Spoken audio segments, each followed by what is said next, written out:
So hello, we're Fiona and Malcom Wilton. We're sitting at the moment in Tintern Abbey Cottage, which is in Tintern in Monmouthshire.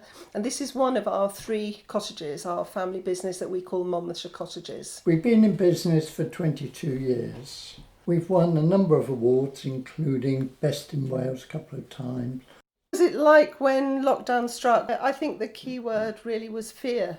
Like everyone else, we could see the virus coming. Reports of death were spreading. But we were, of course, really afraid of what we could not see. So when we were obliged to close by law, although it was a disaster in monetary terms, it was actually a relief to have clarity. However, the moment we had that clarity, a whole lot of other fears surfaced right away. We had fear for our income, which is now nil. There are still huge outgoings and no income, so don't need to explain how that feels. We had fear for our son and his partner. She's a hospital consultant who was moved to take charge of a COVID ward, and her life was and remains right on the front line. We had great fear for our team of local helpers who need the money, and we could no longer afford to employ or pay them. And obviously we have fear for our own health and welfare. We had to meet guests, we have to clean what might be dangerous, and we're both of an age where we probably should just stay home. What happened during lockdown? Well, we've used that time to research and prepare for future customer care. As soon as we had clarity about that closure, we asked everybody what they wanted to do with their bookings, and we hoped that they would agree to postpone their stays rather than cancel with refunds. It sounds quite a simple process, but it was not very simple because our guests do come from all over the world, and they included wedding parties coming here to Tintern with the bride due to arrive from the USA. The paperwork was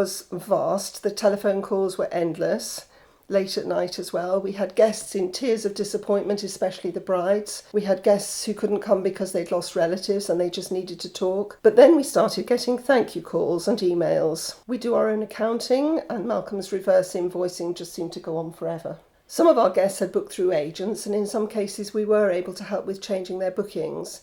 But some of the big online agents, OTAs as we call them, were frankly terrible towards guests and towards us. So what else have we been doing for customer care in the future? We've spent a lot of time getting the properties ready to reopen. Everything's been sanitised. We've been painting inside and out. Our tradesmen have been really glad of work they could legally do on their own, so well distanced. So routine servicing such as electrical checks and chimney sweeping has all been brought forward. We wanted to help them, and it helped us as well. The hard part is the future cleaning. We're painfully aware that when we reopen, customers will need and expect more than normal cleaning. We won't be able to give absolute guarantees, but the safety of our team and our guests is paramount, so we are trying pretty hard. It is fairly easy to disinfect a bare house, but our cottages have masses of extras and soft furnishings, so we've been actively researching how to continue to provide a luxury environment combined with a really high level of sanitising between guests. But having a second set of soft furnishings means that we'll be able to make one set safe while using the other, and so preserve the high quality guest experience. The cost of this, you can imagine, it's huge at a time when money's really tight, but we've been gradually buying what we think we will need. It's also clear that the extensive stock of tourist information, leaflets, maps, books we provide to our guests, and our large guest guidebook, about 150 pages of it and full of local things, just cannot remain in situ as we cannot clean each page each time. We can also not personally welcome people with a handshake whilst answering loads of questions.